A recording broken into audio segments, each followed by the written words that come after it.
After being tricked out of $1.5 billion by North Korean hackers, it turns out it wasn't totally the CEO's fault after all.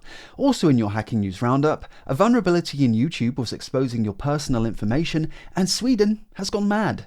But first, last week $1.5 billion in mostly Ethereum was stolen from the crypto exchange Bybit. The company was making a routine transfer of crypto when North Korean hackers hijacked the process and grabbed it for themselves, or more precisely, their boss Kim. At first it was thought that the CEO and the two other key holders that signed off on the transfer had perhaps fallen for a phishing email. Some even suggested that it was an inside job. But now the proverbial tea has been spilled. So in order to make the transfer, Bybit was using a multi-signature wallet service operated by a company called Safe. But it turns out Safe wasn't so safe. They admitted that one of their developers' machines had been compromised, after which investigators from Verichains discovered that hackers leveraged their access to compromise Safe's Amazon Web Services account, which was being used to host the Safe website. The North Koreans then injected malicious JavaScript, which was capable of modifying transactions in real time. So, whilst the Safe UI would display a correct address that your coins were supposedly heading to, behind the scenes the malicious code modified the smart contract so the coins ended up in a wallet controlled by Kim's hacker henchmen. But the North Koreans weren't interested in hacking just anyone, so the code stayed dormant, waiting specifically for Bybit's high-value transaction. And after analysing Safe's website on the Wayback Machine, investigators discovered that merely 2 minutes after the hack, the malicious code was completely scrubbed. It's unclear whether this all makes Safe legally liable for the amount stolen. A complicating factor here is that the last step the CEO needed to do to make the transfer was manually sign the transaction with his Ledger hardware wallet. Ledgers give you the ability to review a transaction before confirming it, and don't lie about the destination even if the UI on your computer is itself compromised.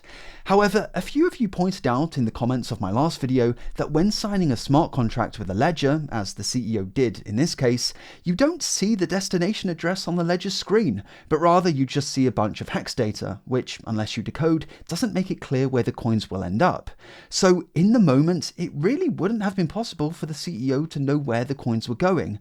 But that is kind of his fault. Having a shockingly bad setup isn't much of an excuse. It's been a few days now since the hack, and the CEO has just declared war on the North Koreans. His base of operations is LazarusBounty.com. Here you can track the stolen funds and see where they've ended up, and Bybit has already seen some success. Over $40 million has already been frozen by the crypto exchanges that the North Koreans tried to launder the coins through, which sounds like a lot until you realise $40 million makes up barely 3% of the total.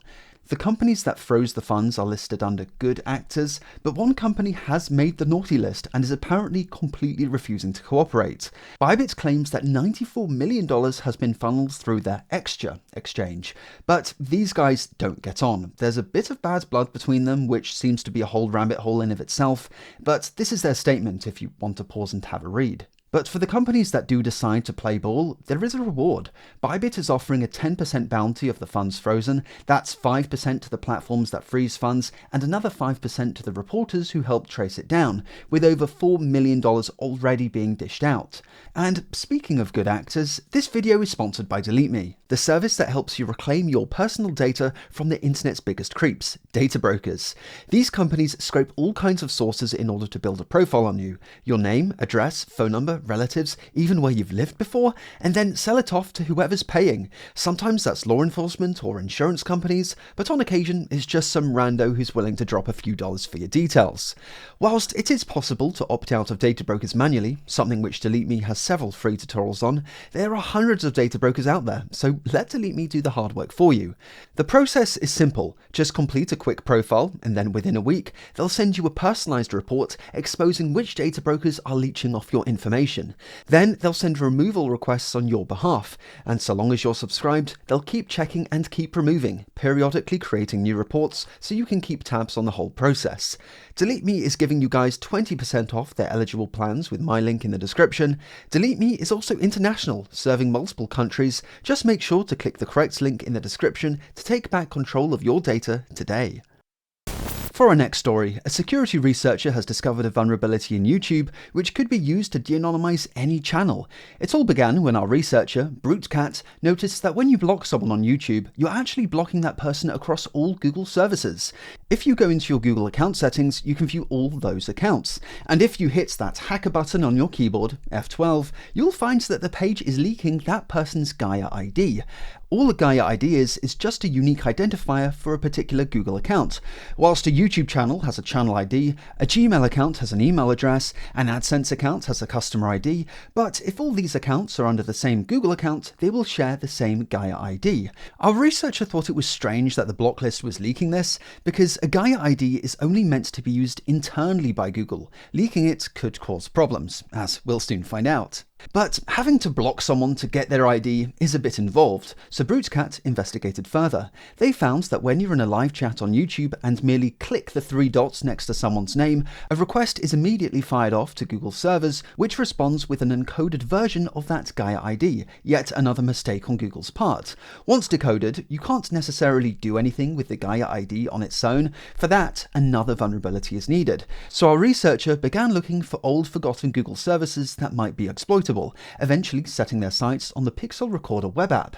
This page allows you to view backed up voice recordings that you've made on your Pixel device, likely rarely used by anyone at all. They tested using the share function to send a recording via email, and found that it was taking a Gaia ID as input and returning the user's email address.